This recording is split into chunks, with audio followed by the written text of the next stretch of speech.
আচ্ছা, তোমার কল্পতরু উৎসব নিয়ে তো সবাইকে খুব বলছে, এটা বিশেষ কি মানে কি করতে চাইছো?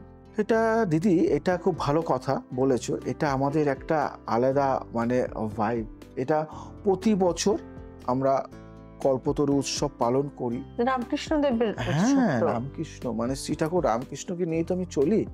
তুমি সত ওখানকার দীক্ষিত না? আমি আমি আমার রামকৃষ্ণ আমার কাছে সব। আমি বাহ! কল্পতরু উৎসব মানে হলো ইচ্ছা পূরণের তিথি। হুম। এই দিন ঠাকুর শ্রী রামকৃষ্ণ বলেছিলেন, "তোমরা সকলে মুক্ত হও, তোমরা সকলে মুক্ত হও।" সেই বাক্যের মধ্যেই লুকিয়ে আছে মহা যন্ত্রের স্পন্দন।